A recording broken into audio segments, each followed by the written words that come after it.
निजामाबाद के एक नुमाइंदा वफद ने हुकूमती मुशीर मोहम्मद अली शब्बीर से हैदराबाद में इनके चंबर सेक्रेटरीट में मुलाकात की और उनसे ख्वाहिश की कि मालापल्ली में वाक़ गर्ल्स कॉलेज की इमारत में गर्ल्स जूनियर कॉलेज की मुंतकिली के बजाय एक नए गवर्नमेंट जूनियर कॉलेज के क़याम को यकीनी बनाया जाए। वाज़ेह है कि साल 2006 में इलाके मालापल्ली में गवर्नमेंट गर्ल्स जूनियर कॉलेज के आगाज के लिए एक शानदार इमारत की तामीर अमल में लाई गई थी, मगर बाद में लापरवाही व अदम दिलचस्पी या फिर तासुबियत की वजह से इस गर्ल्स जूनियर कॉलेज के मामले को पसे पुश डाल दिया गया था और गुज़श्ता 18 सालों से ये इमारत अदम इस्तेमाल की वजह से टूट फूट का शिकार बनी हुई थी और गैर समाजी अनासिर का अड्डा बन चुकी थी।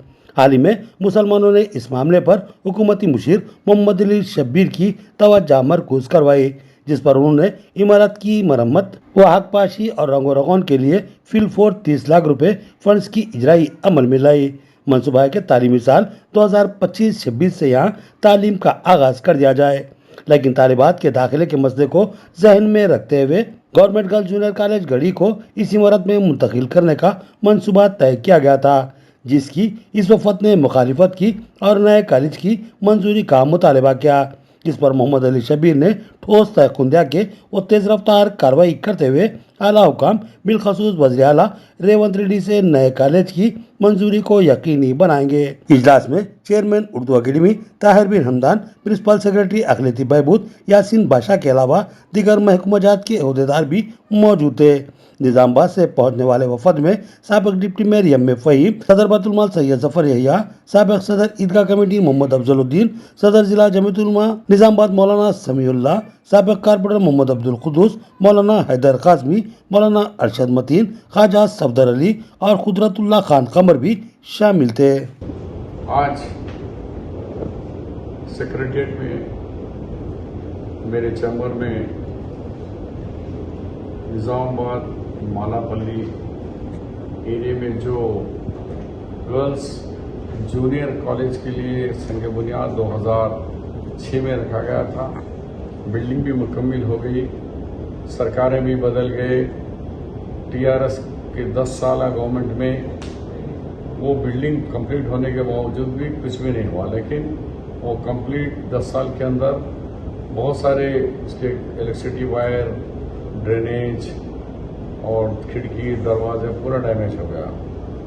तो सफदर साहब परसों आए और हमारे कांग्रेस के कायदीन के रिप्रेजेंटेशन पे मैंने नूडा का चेयरमैन और हमारे कायदीन वहाँ गए, देखे।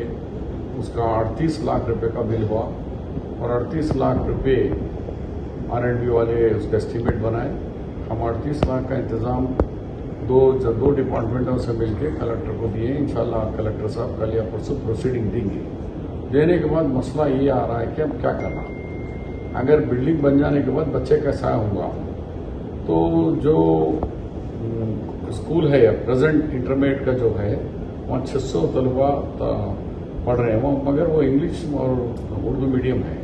वहाँ से वो तलबा इधर शिफ्ट कर सकते, लेक्चरर्स करने से कुछ नए कॉलेज के लिए मशवरा हुआ कि नया कॉलेज हम मंजूर कराए तो ठीक रहता। उसके ऊपर आज 3 डिपार्टमेंट वाले आए, जिसमें education department, minority welfare department के सेक्रेटरी यासीन बादशाह IAS और हमारे निजामाबाद के तमाम जिम्मेदारान और उर्दू अकेडमी के ताहिर बिन हमदान के साथ साथ उनके डिपार्टमेंट के लोग मिलकर जॉइंट ये करेंगे, हम नए कॉलेज को कोशिश करेंगे जो बिल्डिंग बन जाने के बाद।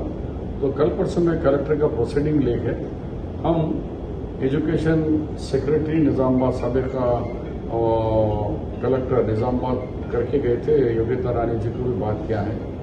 अब हमको ये समझ में आया कि वो बिल्डिंग बनाने के बावजूद भी अगर उसको सही मसरफ उसका होना है तो एक नया गर्ल्स उर्दू मीडियम कॉलेज का मंजूरी ज़रूरी है हुकूमत से। उसके लिए कल परसों से हम लोग नए कॉलेज के मंजूरी के लिए फाइल पुटअप करा के हायर एजुकेशन को भेज के तो CM साहब कहने आपको जाएंगे, जाकर वो कॉलेज मंजूर कराने की कोशिश करेंगे। और इससे हटकर आप लोगों ने कोई और अच्छे तजवीज़ है तो कोई भी लाकर मेरे को उस कॉलेज के मसरफ के बारे में मेरे को तजवीज़ दे सकते हैं।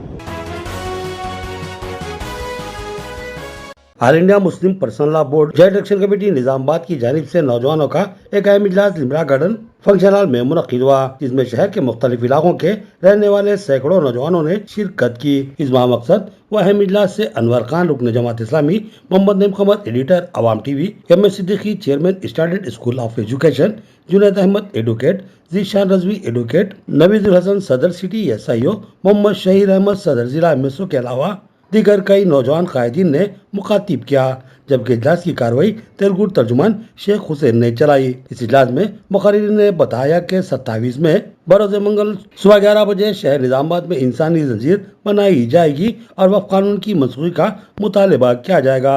इंसानी जंजीर नेहरू पार्क था नालोज पार्क, अरसापल्ली और नेहरू पार्क तक मुल्ला अशरफ मस्जिद आजम रोड और बोधन बस स्टैंड से किला चौराहे तक मुनज़्ज़म की जाएगी। उन्होंने तमामी मुसलमान बिलखसूस नौजवानों से बकसरत इंसानी जंजीर में हिस्सा लेने की अपील की। मुखर्रिरीन ने बताया कि एहतजाजी मरहले में 28 मई को नाइम ग्राउंड फूड मार्केट पर खवातीन का जलसा मुनक्किद होगा और 30 मई को ईदगाह जदीद ग्राउंड पर मर्द हजरात के लिए गाज़ीमुशान एहतजाजी जलसा का इनेकाद अमल में लाया जाएगा। और इसी तरह 21 जून को धरना चौक रूबरू म्यूनसिपल कॉर्पोरेशन ऑफिस पर जबरदस्त एहतजाजी धरना मुनज़्ज़म किया जाएगा। उन्होंने तमाम मुस्लिम भाइयों से तमामी एहतजाजी प्रोग्रामों में शिरकत की अपील की। सब रजिस्टर ऑफिस में रजिस्टर होता है और म्यूनसिपल में उसका वोटेशन होता है। उसी तरीके से हमारे सारी जो है ना मुसलमान जायदाद हैं, जितने भी प्रॉपर्टी जैसे मदारिस है और मस्जिदें हैं, ये सब चीज़ें वक्फ बोर्ड में रजिस्टर होती है। और ये वक्फ बोर्ड जो है ना स्टेट वक्फ बोर्ड होते हैं, जैसे मुख्तलिफ तेलंगाना, आंध्र प्रदेश, यूपी, बिहार जैसे स्टेट्स में स्टेट वक्फ बोर्ड होते हैं। उसी की तरह से उसके ऊपर एक सेंट्रल वक्फ बोर्ड काउंसिल होती है। वक्फ बोर्ड काउंसिल स्टेट वक्फ बोर्ड को गवर्न करती है। तो उसी तरीके से क्या हो गया, अभी जो मौजूदा सरकार है मुसलमानों के अगेंस्ट कई सारे जो है ना प्रोग्राम्स ला रहे हैं, इनको कैसे डिस्टर्ब करा जाए। जैसे इससे पहले ट्रिपल तलाक लाए थे, इससे पहले NRC लाए थे, उसी तरीके से अभी वक्फ अमेंडमेंट एक्ट 2025 लाए।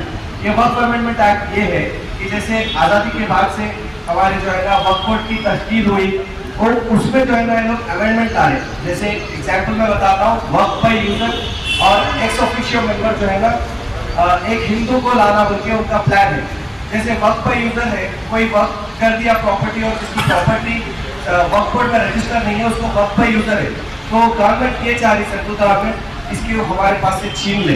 याद रखें और एक बात याद रखें, नौजवान मुसलमान, स्पेशली नौजवान मुसलमान, घड़ा खाली है तो किसी की प्यास नहीं बुझा सकता।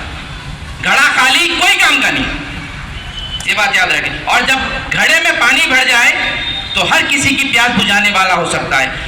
आपके अंदर यंग ब्लड है और यंग ब्लड कोई भी कहीं भी चेंज ला सकता है, ये खास बात है यंग ब्लड।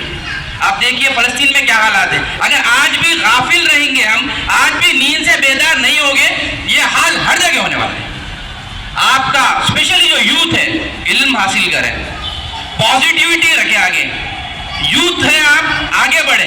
इंशाअल्लाह अल्लाह ताला हमारे साथ है, हमारा दीन हमारे साथ है, हम कलमे वाले लोग हैं, जुड़े इस कलमे की निस्बत पे।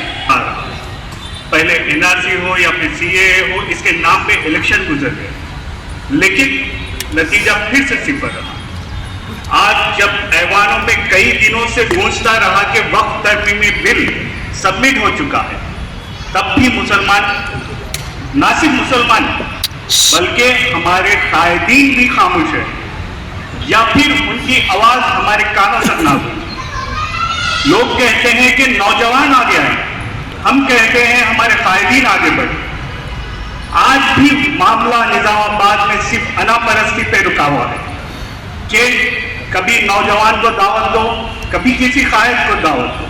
क्या आज भी 10 साल के बाद भी आपको दावतों की जरूरत है कि एहतजाज में शिरकत हो, ना सिर्फ आपकी प्रॉपर्टी के लिए, बल्कि आज जो बात है वो खुदा की अमानत के लिए।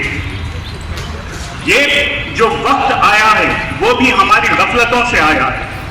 आज भी आप दरगाहों के निज़ाम को देखें, मसाजिद के निज़ाम को देखें, कब्रिस्तानों के निज़ाम को देखें, इसी तरह जो वक्फ प्रॉपर्टी के हालात को देखें।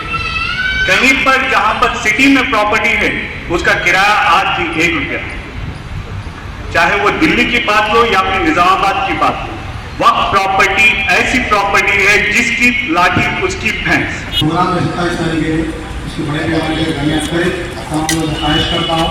और दूसरी बात, अहम बात ये रही, जितने माइनॉरिटी एरिया में 10% अपनी दुकान में, हर दुकान वाले अपना फर्ज समझ के अपने फैमिली मेम्बर्स जितने भी एक दावत एक रखने रखा तो 1000 आदमी जमा हो, तो अपन एक दावत एक प्रोग्राम रखने अपनी प्रोग्राम में, अपने मिलत का प्रोग्राम में, तो तमाम लोग अपना फर्ज समझ के कामयाब करने की कोशिश करें।